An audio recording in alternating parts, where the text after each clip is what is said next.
Hola, mi nombre es Jenny Pérez, soy maestrante en Tecnologías de la Información aplicadas a la educación de la Universidad Pedagógica Nacional y el día de hoy les voy a hablar de un artículo que se llama El procesamiento de formas biológicamente plausibles e inverosímiles en el lenguaje de señas estadounidense, evidencia de la sintonía perceptiva.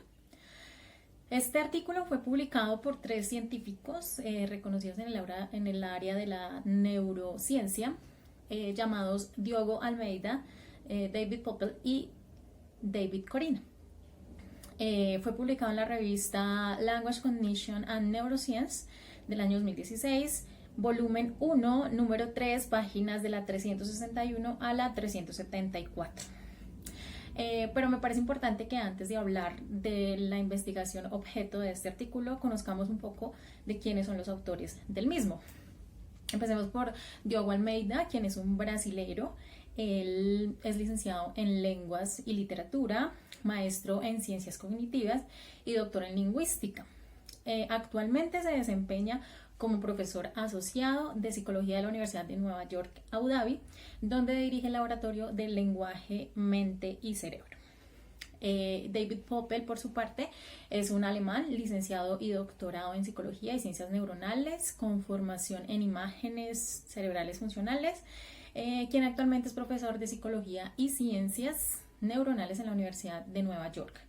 Es además director del Departamento de Neurociencia del Instituto Max Planck de Estética Empírica y es cofundador del Center for Language, Music and Emotion, un centro de investigación internacional.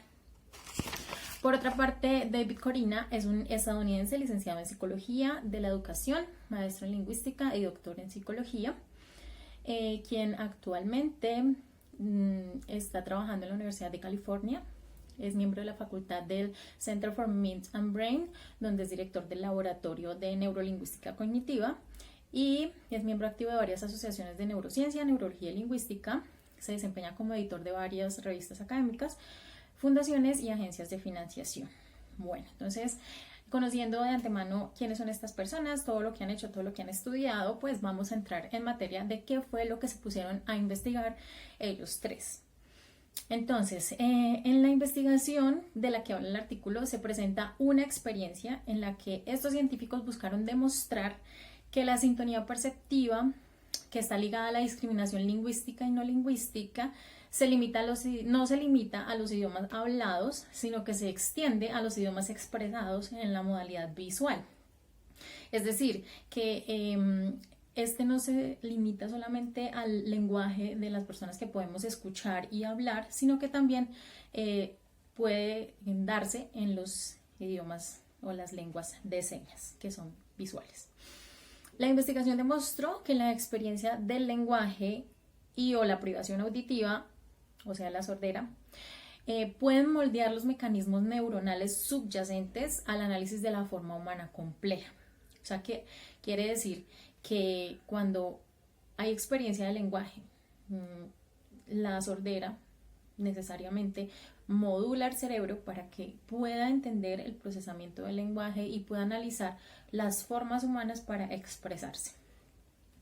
Bueno, tengamos en cuenta que es la percepción para poder entender un poco más. Entonces, la percepción es un proceso biológico, psicológico y cognitivo que permite interpretar la información sensorial, es decir, la que recibimos a través de nuestros sentidos, y también es un proceso subjetivo, es decir, que aquí vamos a analizar esa percepción, cómo se da a nivel de lenguaje en personas que son oyentes y personas que también tienen algún tipo de discapacidad auditiva.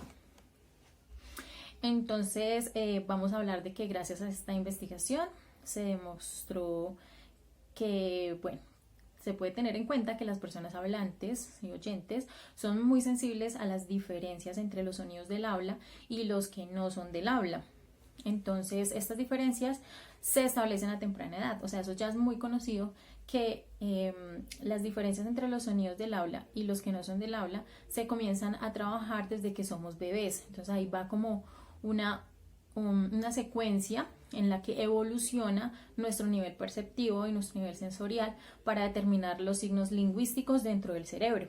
Entonces, un niño comienza desde el vientre a escuchar cómo habla su mamá y va adaptando su oído y su cerebro se va adaptando también a estos sonidos que hacen que más adelante pueda comenzar a complejizar el lenguaje de a pocos a medida que su desarrollo cognitivo y su desarrollo físico pues va aumentando.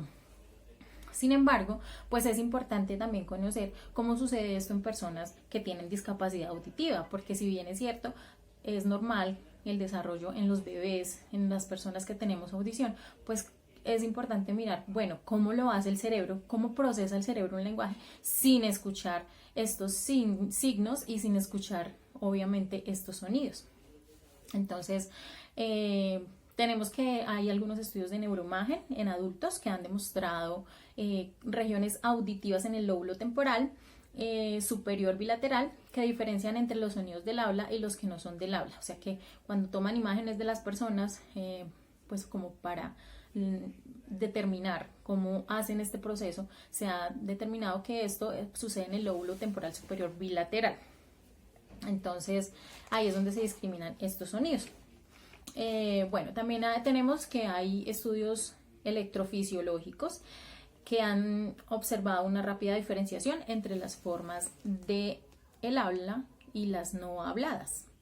Entonces informan una sensibilidad entre los contrastes fonémicos nativos y los no nativos, es decir, que una persona puede discriminar cuando están hablándole una persona en su lenguaje nativo y cuando no está hablando en su lenguaje nativo, a pesar de que sea el mismo idioma el que se está interpretando. Se identifica en cuanto a pronunciación, fonación, bueno, este tipo de temas. Entonces el cerebro es capaz de identificar estas diferencias. Además, en conclusión, se dice que existe un alto grado de sensibilidad al habla y la exposición constante al lenguaje conduce a la sintonización perceptiva de los sistemas auditivos tempranos utilizados en el lenguaje. Bueno, entonces vamos a hablar de que aquí se exploró, vamos a mirar un poco la metodología que ellos usaron para poder hacer este análisis de cómo funciona el cerebro a nivel de lenguaje con respecto a los lenguajes no verbales, que son los de señas, los solamente visuales. Digamos que el estudio fue diseñado para investigar la sensibilidad de signantes sordos. Signantes quiere decir personas que utilizan lenguaje de señas que son sordos, y no signantes oyentes, personas que no conocen el lenguaje de señas pero que tienen audición. En la discriminación de signos posibles e imposibles, es decir, que los ponían a mirar, a que determinaran a través de una prueba qué signos que le mostraban eran posibles y qué signos eran imposibles para ellos. Bueno, ya vamos a mirar de qué se trata esto. Entonces, digamos que este estudio lo que hace es determinar o contribuir a la comprensión de cómo los lenguajes humanos pueden afectar los sistemas sensoriales perceptuales. O sea, cómo es que el lenguaje, la forma en que nosotros entendemos el lenguaje puede modificar o puede afectar la forma en que funciona el cerebro y toda, digamos, esta unión entre el cerebro y todos nuestros órganos de los sentidos. Bueno, entonces vamos con la metodología usada. Entonces aquí para este estudio se utilizó magnetoencefalografía, que pues se abrevia como MEG. Es una técnica electrofisiológica de alta resolución que proporciona información sobre las dinámicas temporales que dan lugar al pensamiento del lenguaje de signos. Entonces ahí lo que hacen es que hay una máquina donde pues está, digamos, una habitación que está cerrada magnéticamente, donde hay una máquina que precisamente se conecta a ciertas partes de la cabeza a través de un casco, digamos que un sombrero especial, y allí entonces pueden mirar, cuando una persona está observando, pueden mirar qué partes del cerebro se activan y así pueden determinar pues tan rápida la respuesta, qué tan rápido la persona identifica cuando una imagen es falsa, cuando no es falsa, y cuando los signos son reconocidos y cuando son más difíciles de reconocer. Se evaluaron para esto participantes sordos y oyentes, ya lo habíamos dicho, pero entonces vamos a hablar de que son 13 hablantes nativos de inglés, de ellos son 5 mujeres y 8 hombres en edades entre 18 y 31 años, de la comunidad de College Park de la Universidad de Maryland. Entonces, estas personas simplemente eran hablantes de inglés, ellos no conocían lenguaje de señas y tenían obviamente audición. Y también se utilizaron 13 personas sordas nativas que utilizaban el lenguaje de señas americano, el ASL, American, Signal Language, no sé, Signal Language, perdón. De ellos eran 8 mujeres y 5 hombres, en edades entre 20 y 34 años, de la comunidad de la Universidad de Gaudet.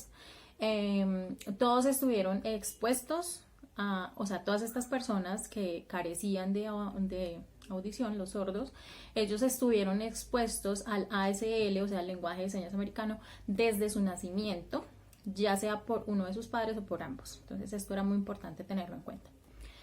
Todos eran diestros, de visión normal, sin antecedentes de trastornos del lenguaje o enfermedades mentales, y además ellos dieron su consentimiento por informado y recibieron un pago por la participación en este estudio. ¿Qué materiales se usaron? Bueno, además de esto también hay que hablar de que se hicieron dentro de las pruebas que se hicieron con el magnetoencefalograma, también se tuvieron pruebas topográficas, que eran, digamos, análisis topográficos y pruebas de grupo. Entonces ahí hablaban de que estas pruebas topográficas lo que hacen es que son sensibles a cambios tanto en la amplitud como en el patrón de actividad de los generadores cerebrales subyacentes, y pruebas de forma topográfica únicamente, que son sensibles solo a las actividades de generadores cerebrales. Esto ya es en respecto a cómo funciona la parte científica, pues, de la máquina y esto. Los materiales usados para esta prueba. Entonces tenemos que son 150 fotogramas fijos en escala de grises, extraídos de videos de signos de lenguaje de señas americano, grabados por un hombre o una mujer, usuarios nativos de ALS, con 75 signos cada uno. Entonces se tomaban fotografías, las ponían a blanco y negro, y estas personas cada una hacía 75 signos, que eran los que se le presentaban en blanco y negro a los participantes. Bueno, durante el desarrollo del estímulo se pidió a los firmantes nativos que seleccionaran fotogramas de videos que representarían fielmente un signo de ASL conocido, por lo que se seleccionaron fotogramas fijos cuyos signos podrían reconocerse en ausencia de movimiento. Esto es muy importante porque quiere decir que les pidieron que escogieran signos que no necesitaran movimiento para que las personas que sí hablan lengua de señas pudieran reconocerlos inmediatamente. Les voy a dar un ejemplo de algo en español. Por ejemplo, el hacer así es decir gracias, y si yo simplemente miro una foto así, automáticamente puedo identificar que lo que quiere decir es gracias sin necesidad de que yo haga el movimiento. Entonces, algo así era lo que se representaba en los fotogramas. Por ahí les voy a dejar foticos de cómo eran estos fotogramas y los signos que tenían.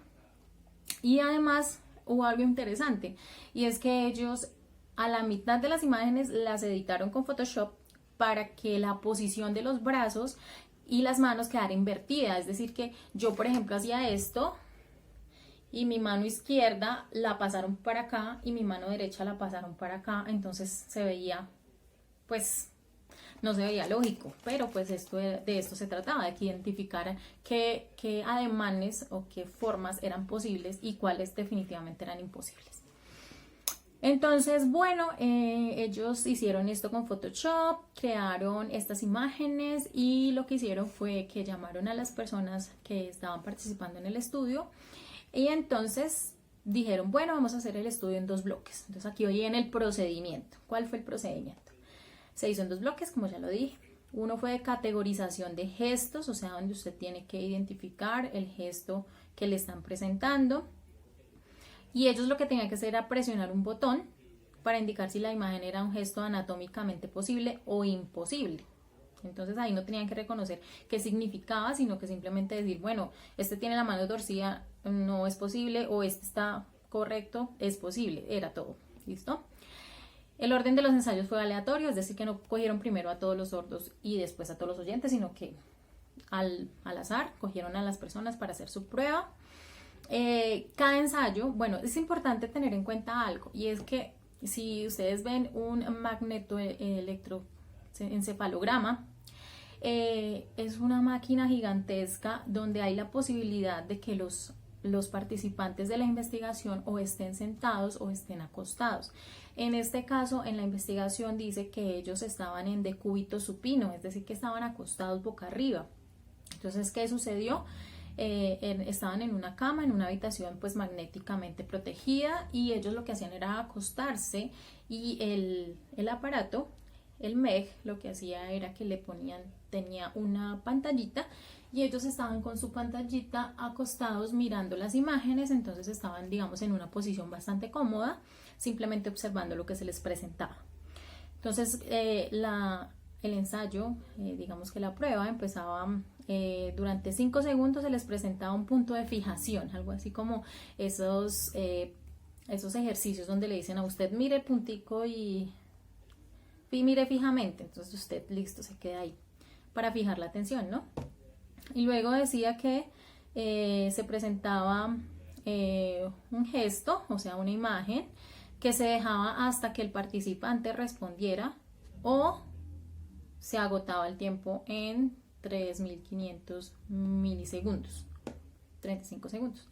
Entonces, obviamente lo que hacían era mostrar la imagen, y la persona pues hundía el botón cuando decía ya tengo la respuesta, o simplemente no hundía el botón, se quedaba pensando, y si se le pasaba el tiempo, pues digamos que pasaban a la siguiente imagen. Los estímulos, ya como comenté, se presentaban en una pantalla. Los datos de digamos, este análisis se registraron utilizando un gradiómetro axial de 160 canales. Para los que entienden de este tema, pues es un kit Kanazawa, Japón. Se adquirieron de forma continua con un ancho de banda dentro de 200 Hz y una frecuencia de muestreo de 1 kHz. La reducción de ruido se logró utilizando un PSA de turnos múltiples con filtro, de acuerdo a las indicaciones de Cherigny y Simon de 2007.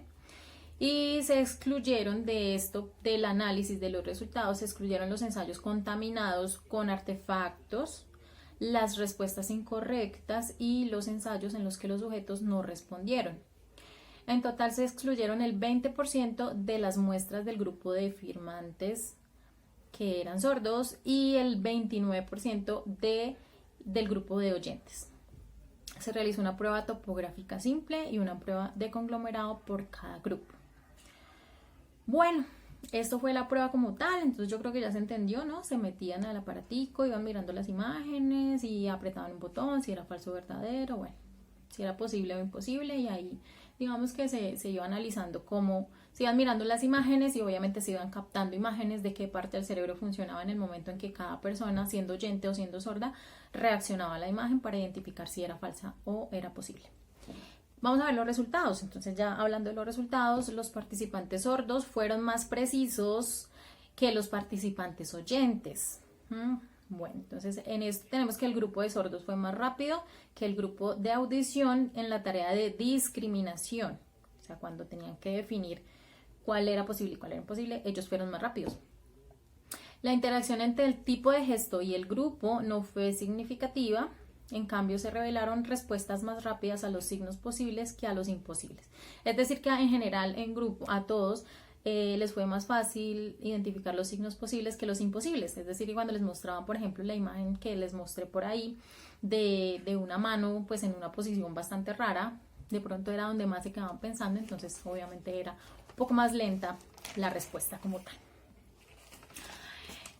Vamos a la discusión que ellos plantean. Entonces acá nos hablan de que los resultados muestran una mejora notable en las capacidades de discriminación visual de las señas en sordos en comparación con oyentes monolingües. Es decir, que obviamente las capacidades de discriminación visual de señas en los sordos pues es mucho mejor, porque obviamente primero tengamos que ellos están acostumbrados a este tipo de lenguaje y digamos que su su sensibilidad visual es mucho más amplia porque obviamente ellos utilizan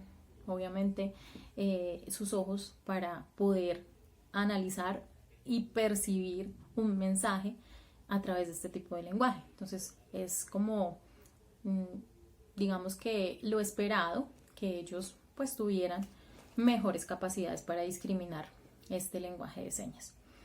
Los participantes sordos, otra conclusión, otra discusión, los participantes sordos son más precisos y más rápidos en la discriminación de signos posibles frente a imposibles, o sea, ahí también fueron más rápidos, cosa que no necesariamente necesitaba que uno conociera el lenguaje. ¿Por qué? A mí me pueden poner, yo no manejo lenguaje de señas, a mí me pueden poner una imagen y si yo veo que tiene las manos en una posición rara, pues obviamente es una prueba que tanto yo que no conozco lenguaje de señas como una persona que maneja lenguaje de señas perfectamente puede discriminar. Entonces ahí sí es importante este hallazgo. ¿Por qué? Porque nosotros, las personas oyentes, obviamente tenemos la misma capacidad de identificar cuando una imagen es falsa en cuanto al cuerpo humano, ¿sí? Pero ellos lo hacen más rápido. Esto precisamente es porque tienen más desarrollada su capacidad visual al manejar este tipo de lenguaje que necesariamente necesita atención de su parte visual. Otra parte de la discusión dice que la exposición extensa al lenguaje de señas puede conducir a la sintonización de áreas visuales muy tempranas, supuestamente de dominio general para el procesamiento complejo de formas humanas. O sea que cuando hablamos de exposición extensa al lenguaje de señas, también hablamos de exposición desde muy cortas edades. No es lo mismo una persona que aprende lenguaje de señas a sus 20 años que una persona que desde pequeña ha estado con el lenguaje de señas. Desarrolla una capacidad mayor en sus áreas visuales, que era lo que habíamos venido hablando, en sus áreas visuales muy tempranas, para cosas que supuestamente son de dominio general. O sea que ellos desarrollan una capacidad mayor que las personas oyentes porque obviamente nosotros tenemos pues la ventaja del oído. Bueno, también habla de que las imágenes estáticas usadas pueden compartir propiedades con formas ortográficas. Por ejemplo, la disponibilidad simultánea de información léxica. Sin embargo, en este experimento no hay información contextual o oracional. Es decir, que aquí no se evaluaron frases, no se evaluaron palabras como tal, sino que solamente se evaluaron imágenes. Entonces no estamos hablando como tal de algo más ligado a un lenguaje completo. En conclusión, ya llegamos a las conclusiones y espero que se haya ido entendiendo de lo que quiero hablar. Entonces, en conclusión, dice que se presenta evidencia del comportamiento convincente para una mayor sensibilidad a los signos del ASL, el lenguaje de señas americano, en los participantes sordos, que ocurre con específicos cambios en las dos primeras respuestas provocadas por la presentación visual de los cuerpos humanos. Este efecto neurofisiológico se encontró solo en el grupo de sordos, es decir, que hay mayor sensibilidad a analizar las formas humanas, a mirar con detalle las partes del cuerpo, a mirar con detalle la posición en la que están las manos, si es la correcta, si es la incorrecta. Hay mayor sensibilidad en las personas sordas, por lo que ya habíamos dicho antes de que desarrollan, digamos que sensibilidad visual mucho más temprana.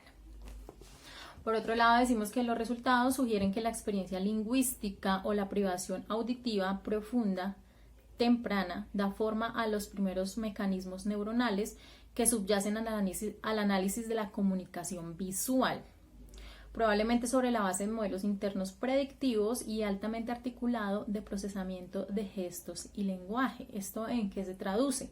Esto se traduce en que cuando tú eres privado de tu audición, es decir, cuando un niño nace sordo o pierde su audición, su oído, la capacidad auditiva, esto da forma a los primeros mecanismos neuronales, entonces, que subyacen al análisis de la comunicación visual. Es decir, que cuando tú pierdes tu oído, automáticamente el cerebro se reorganiza, de alguna manera las neuronas se reorganizan para que tengas prioridad en tu aparato visual y puedas reconocer y puedas estar más atento y puedas ser más específico al observar, porque obviamente como no tienes el oído, pues tus sentidos se reorganizan y el cerebro lo que hace es darle prioridad al visual. Para el procesamiento de gestos y lenguaje. Entonces acá habla de que el cerebro hace modelos internos predictivos, es decir, que si están hablándole de una manera, ya es posible que cuando entienda una palabra sepa el contexto y entonces comience a hilar lo que viene después, y entonces ahí comienza como a hacer una conversación o a entender una serie de signos y una serie de gestos y los puede poner en contexto, y ahí es donde se comienza a crear el lenguaje. Lo anterior indica que la sintonía perceptiva, esto ya es como conclusión general, lo anterior indica que la sintonía perceptiva que subyace a la discriminación de formas lingüísticas y no lingüísticas no se limita a las lenguas habladas, sino que se extiende a las lenguas expresadas en modalidad visual. Quiere decir que gracias a este importante experimento, a esta experiencia investigativa, pues se determinó que la sintonía perceptiva no solo la tenemos las personas que hablamos, que manejamos un lenguaje gracias a la audición, sino que también se puede dar en la modalidad visual, porque pues obviamente ya sabemos que el cerebro se reorganiza y le da prioridad al sentido de la vista. Yo espero que esto haya sido bastante entendible, lo traté de hacer en un lenguaje muy claro, muy aterrizado, no manejé tantas cosas técnicas para que pudiera entenderse, y espero les haya gustado y espero que pues podamos seguir hablando de este tipo de temas que son bastante interesantes. Muchísimas gracias y que estén muy bien. Chao, chao.